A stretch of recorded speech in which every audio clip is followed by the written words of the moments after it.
Situação de Lula é mais complicada do que parecia e muitos estão dizendo que PT e os médicos estão ganhando tempo para passar a real informação e notícias sobre o estado de saúde de Lula.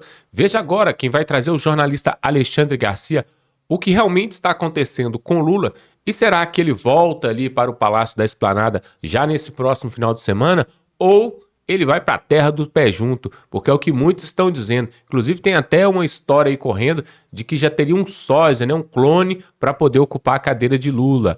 Olha só, pessoal, inclusive Geraldo Alckmin já está acelerado ali na condução da pasta e da agenda de Lula em Brasília. Tudo isso, pessoal, ganha um contorno muito estranho e obscuro. E em se tratando do PT, que vai mal das pernas, e o Brasil nessa economia que a cada dia está pior, nós podemos esperar de tudo. Confira agora o jornalista Alexandre Garcia, esse sim, que fala a verdade e entrega aquilo que o povo precisa ouvir. Já dá um like nesse vídeo, se inscreva aqui no canal para ver outras matérias como essa. Vamos aí à fala do Alexandre Garcia sobre o real estado de Lula. E aí, como será que ele está? Bom, o grande assunto de hoje é o presidente da República, numa emergência, é levado a São Paulo no meio da noite e em seguida abrem o crânio dele para aliviar uma hemorragia. A história começa lá em outubro, quando ele teria caído no banheiro de um banquinho. E bateu a cabeça no chão, foi para lá, examinaram, chegou a abrir o couro cabeludo, a concussão foi tão forte que abriu o couro cabeludo, houve uma hemorragia, depois ele voltou ao trabalho e praticamente 2 meses depois há sangramento dentro do crânio. E esse sangramento pressiona o cérebro, empurra o cérebro. Eu sei porque eu tive isso, eu já contei para vocês. O meu cachorro dog alemão, um dinamarquês que tinha o mesmo peso que eu, vinha correndo na minha direção, na nossa trilha, ele derrapou, eu caí, bati a cabeça no chão. 3 dias depois eu não conseguia segurar o celular, não conseguia escovar os dentes, não conseguia me pentear, não conseguia falar direito. Eu fiquei um tempo sem conversar com vocês. E no dia em que marcaram para abrir a minha cabeça, a hemorragia encolheu imediatamente, tudo encolheu. E não precisou abrir a cabeça. Portanto, o caso de Lula é mais grave que o meu. E eu acho que eu não tinha a idade do Lula, foi antes disso. Acho que faz, sei lá, uns 10 anos. Mas toda a correria, ele chegou a ser examinado no Sírio-Libanês em Brasília, que chegaram à conclusão que não tinham meios para fazer esse tipo de cirurgia. E foi para lá. Aqui no Sara, quando eu fiquei no Sara, o Dr. Campos da Paz dizia, não vamos abrir a cabeça para aliviar a hemorragia, porque a própria hemorragia já é um tampão para evitar que o sangue continue fluindo. Né? Agora, abriram do Lula, aliviaram o cérebro, mas vai parar de sangrar ou não? Né? Pode haver outro sangramento ou não? É essa a questão. Né? Já se mobilizou, no dia de hoje, o vice Geraldo Alckmin, que está aí realizando o sonho de um dia ser presidente. Ele foi derrotado por Lula numa campanha em que ele disse que Lula queria voltar ao local do crime. E Lula voltou. Né? Expectativa apenas, não tem bola de cristal. Os médicos do Sírio-Libanês tentam fazer declarações tranquilizadoras, porque, enfim, se trata do presidente da República. O meu amigo neurologista que me tratou disse que é muito parecido com o meu caso e que pode ele sair bem dessa. Eu vejo médicos dando palpite, dizendo, bom, Claro que foi grave, claro que isso é grave, isso é gravíssimo.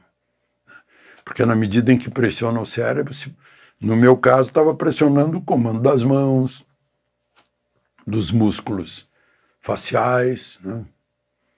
Mas imagina se pega uma região que dá o comando de batida do coração e respiração, que são movimentos involuntários, né? Comandados pelo sistema nervoso. Mas, enfim, esperemos que ele se recupere, que a saúde dele melhore, né?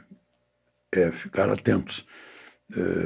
Deve ter sido feito exame periódico para monitorar isso, mas parece que foi uma surpresa. Ele foi trabalhar e não aguentou de dores de cabeça, foi levado para casa e depois para o hospital. E à noite, de avião para o Sírio-Libanês. Enquanto isso, o partido dele, né, as pessoas logo pensam, bom, não tem mais chance em 2026. E não preparou, nunca preparou sucessores, né, candidatos bons. E o PT está dividido nesse momento entre entre a atual presidente, Gleisi Hoffmann, e o Edinho Silva. E o Edinho Silva já foi ministro de Lula, já foi ministro das Comunicações. E há uma divisão séria, né? E o próprio Lula reclama não falou no nome do Paulo Pimenta, mas Paulo Pimenta era responsável por comunicações, estão dizendo que vai vir um marqueteiro no lugar dele. O problema é esse, não é o meio, né? É o produto, não é a propaganda, é o produto. Um mau produto não adianta fazer propaganda, ainda cai no ridículo, né? Então o governo tem que apresentar ações, equilíbrio fiscal, inflação sob controle, redução da dívida pública para reduzir os juros, né? Prestação de bons serviços públicos de saúde, ensino, segurança pública, né? Infraestrutura, previdência, essas coisas. Bom, e no entanto, o que a gente vê é mais imposto. E corte parece que foi planejado para entregar no fim do ano, para o parlamento não ter tempo de aprovar. Lula não chama corte de corte, não chama gasto de gasto, chama de investimento. Tudo é investimento para ele, né? Era tão simples não criar 22 ministérios, mas criou. E agora como é que vai descriar, né? Porque é inchaço.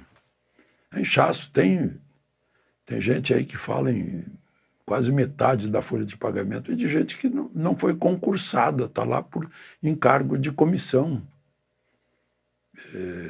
por razões políticas.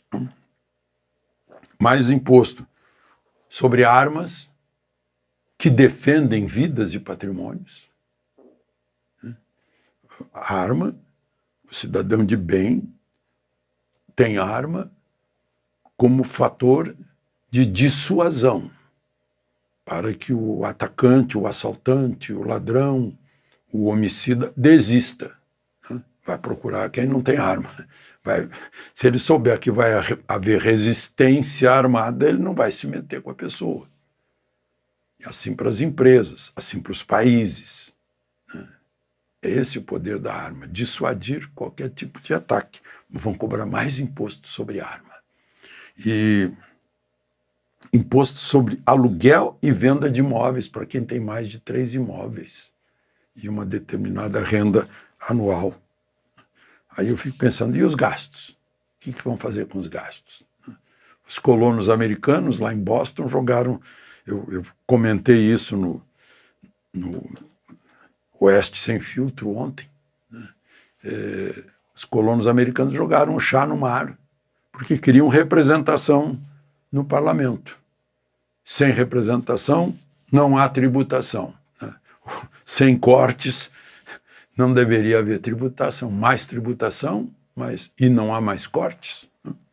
As pessoas ficam pagando.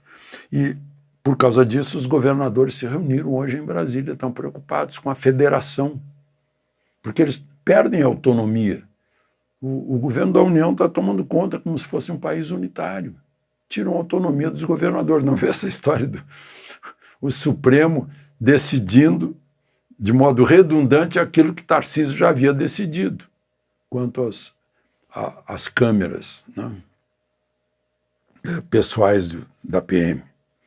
Bom, eu vi agora no X a Ângela Gandra, da advogada, postou uma foto do presidente Bolsonaro.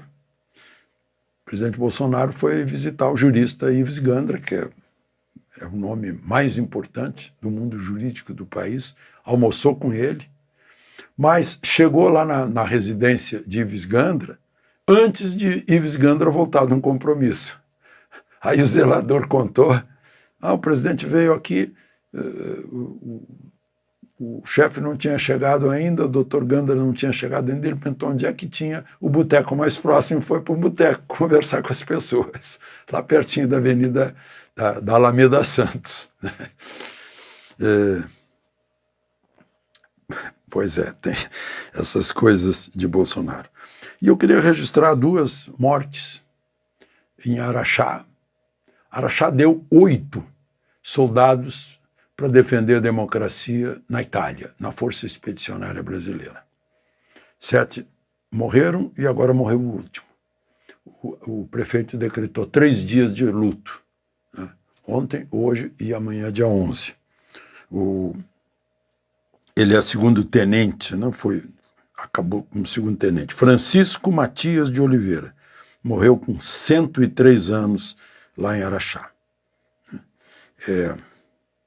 Em homenagem por uma pessoa, pelo que eu vi no decreto do prefeito, ele era admirado na guerra e muito admirado na paz em Araxá. E também registro a morte do vampiro de Curitiba, como passou a ser chamado Dalton Trevisan, depois do sucesso do seu livro Vampiro de Curitiba, de 1965. Autor de muitas obras, o Dalton Trevisan morreu com 99 anos. Descanse em paz, grande escritor.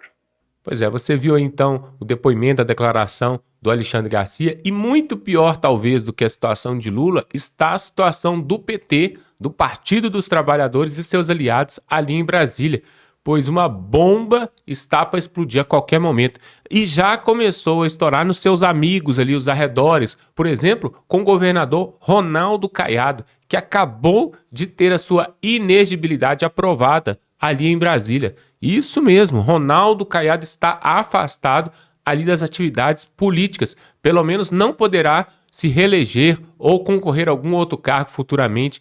Muitos diziam que ele poderia concorrer ali à presidência do Brasil em 2026, mas parece que a casa caiu. E Ronaldo Caiado, amiguinho de Alexandre de Moraes. Confira agora essa história, o que vai trazer é o deputado Gustavo Gauer, vai trazer para nós, porque ele é de lá, de Goiás, da terra do Ronaldo Caiado, e a bomba explodiu ali, a casa caiu, e agora jogaram tudo no ventilador. Veja o que aconteceu ali. Não foi à toa, né, que o Bolsonaro rompeu com o Caiado lá atrás. Não foi à toa. Veja aí o que está acontecendo. Essa daqui é bombástica. É engraçado, né? Como que esse mundo dá voltas. Nas eleições para a Prefeitura de Goiânia, o candidato do Bolsonaro, nosso candidato Fred Rodrigues, chegou em primeiro lugar com 31% dos votos. Um cara que até então era desconhecido, mas graças ao seu poder de articulação, o debate, a sua inteligência, o apoio do Bolsonaro, e com uma estrutura muito pequena, chegou na frente no primeiro turno. Isso machucou o ego do Ronaldo Caiado, governador de Goiás, de tal forma que o Ronaldo Caiado foi pro tudo ou nada. Ele se sentiu muito ameaçado, né, com a sua mini ditadura de Goiás e foi para dentro, usando a máquina do Estado, fazendo reuniões do palácio do governador, dando cestas básicas em troca de voto, ameaçando vereadores, comprando jornalistas, assim, ele fez o escarcéu. É tanto crime eleitoral que é difícil de elencar. E aí ele conseguiu fazer com que o poste dele, o biscoito da Odebrecht, Sandro Mabel, ganhasse. Só que o que aconteceu? Né? O nosso advogado Vitor Hugo entrou na justiça lá atrás, ainda no primeiro turno, antes do final das eleições, mostrando que o Ronaldo Caiado estava usando a máquina do Estado de forma completamente criminosa. E com provas, tá? Ele fazia reuniões no palácio do governador e gravava. Tem vídeos, tem vídeo das pessoas recebendo cesta básica em troca de votos, compra de votos. Uma juíza do primeiro grau de Goiás, acaba de decidir: Caiado está inelegível por 8 anos, a chapa do Mabel está cassada, derrubada. Como o mundo dá voltas, né? O Caiado, que há 2 dias antes das eleições do segundo turno, pediu para Alexandre de Moraes fazer uma busca e apreensão na minha casa para desgastar o nosso candidato, agora está inelegível. Obviamente eles vão recorrer, porém as evidências são fartas. Vídeos, testemunhos, provas, documentos, tudo mostrando que Ronaldo Caiado usou a máquina, ou seja, usou o nosso dinheiro, dinheiro público, para poder eleger o seu candidato que ele resgatou lá das catacumbas da política, né, depois de ter seu nome envolvido com corrupção e tudo mais, resgatou o candidato dele para tentar colocar ele na prefeitura de Goiânia. Colocou, vai cair, e perdeu totalmente qualquer possibilidade de ser o que ele tanto sonhava, que era ser presidente do Brasil. Não se engane, Ronaldo Caiado não é um candidato ou um governador de direita. A educação de Goiás está na mão da esquerda, a cultura de Goiás está na mão da esquerda, os nossos projetos em defesa das crianças ele veta, como a questão de transição de sexo, ele vetou. E não só isso, ele é um grande amigo de Alexandre de Moraes, faz homenagens para Flávio Dino, apoiou Flávio Dino como ministro do STF. Caiado hoje em dia, ele pode ter sido de direita lá atrás, mas hoje o sistema completamente o corrompeu. E agora está inelegível. As evidências são demais, o TRE vai confirmar isso daí e provavelmente em março, abril, nós teremos novas eleições em Goiânia. Eu não fico nem um pouco feliz com isso, tá? Seria ótimo ter alguém de Goiás que pudesse crescer no Brasil e se tornar talvez um presidente, mas uma pessoa que é amiga da Alexandre de Moraes, Flávio Dino, que usa a máquina do Estado para perseguir os seus opositores, e assim, ele é um ditador daqueles assim de... Os seus opositores costumam sumir por aí, né? Mas é isso, né? Uma notícia bombástica agora, ele que estava torcendo, olha que engraçado, né? O Caiado estava torcendo para o Bolsonaro ficar inelegível e agora ele mesmo está inelegível. Esse é o fim da história do Caiado em Goiás. Triste. Por um momento eu achei que a gente poderia ter alguém que nos representasse. Graças a Deus isso tudo aconteceu para nos mostrar quem ele realmente é, antes que ele pudesse aumentar ainda mais o seu poder. Teremos novas eleições. Se Deus quiser, Fred Rodrigues, o candidato do Bolsonaro, que foi injustiçado, né, será o próximo prefeito de Goiânia e mais uma capital para o PL. Caiado, a soberba precede a ruína. O senhor ficou soberbo demais. O senhor, essa mania de querer destruir toda e qualquer pessoa que cresce, qualquer pessoa que possa competir com o senhor ali em Goiás, essa mania de destruir os seus adversários, hoje está fazendo com que o senhor seja destruído. Mas pelas suas próprias ações. Está comprovado. Usou a máquina, comprou votos, cometeu crime eleitoral, abuso de autoridade e todos os outros, vários outros crimes eleitorais que você possa imaginar. Tchau, Caiado. Acho que finalmente Goiás está pronto para uma nova história na política, né? Um sopro de ar fresco para a gente poder renovar essa política arcaica desse coronelismo que existe no nosso estado. Tá aí, pessoal. Quanto mais a gente reza, mais assombração aparece, né? Mais um político envolvido com corrupção, lavagem de dinheiro e coisas do tipo. Agora ali em Goiás, hein? Quem diria? Normalmente se acontece isso aqui pro lado do Rio de Janeiro, São Paulo, mais na região sudeste. Mas Goiás agora está se mostrando aí. E o Ronaldo Caiado, né? Agora perde os seus direitos eleitorais. E aí, pessoal, a disputa aí em 2026 agora fica mais acirrada. Por quê? Se não temos Bolsonaro na parada, pelo menos até agora, as coisas podem mudar até 26, e eu torço para que mude. E se não temos também um outro personagem da direita à altura para concorrer em 2026, o que será que o PT e companhia estão preparando? Será que, como muitos estavam falando, Fernando Haddad já estaria sendo colocado na vitrine para poder concorrer ali em 2026 pelo PT? E do lado da direita, do lado da direita, será que Tarcísio vai assumir esse protagonismo? O Bolsonaro fica bravo quando fala que ele não vai concorrer em 2026. Mas realmente, pessoal, temos que ser honestos. A justiça no Brasil, ela não transmite segurança. Nós não podemos confiar nesse processo que acontece ali em Brasília, porque muda toda hora, cada dia. Então, ao que tudo indica, eles querem, inclusive, não só deixar Bolsonaro inelegível, mas como prendê-lo com outros processos, outros inquéritos e outros crimes. Então, pessoal, realmente, o que eu gostaria de ver são mais personagens da direita estando em influência, estando no meio ali, na popularidade mesmo, no grande cenário brasileiro. Não apenas um, porque nessa hora você tem uma carta na manga ali para poder tentar tirar a esquerda, que já está há mais de 20 anos nesse país, com 5 mandatos. São 3 de Lula e 2 de Dilma. E aí agora, Ronaldo Caiado, que se dizia da direita, do centrão ali, envolvido agora nesses esquemas aí, nesses escândalos, e fica também de fora da corrida eleitoral. Coloca aqui nos comentários quem você acha que vai concorrer em 2026 pela direita. Será que seria Michele Bolsonaro? O Eduardo Bolsonaro também foi um nome bastante cogitado.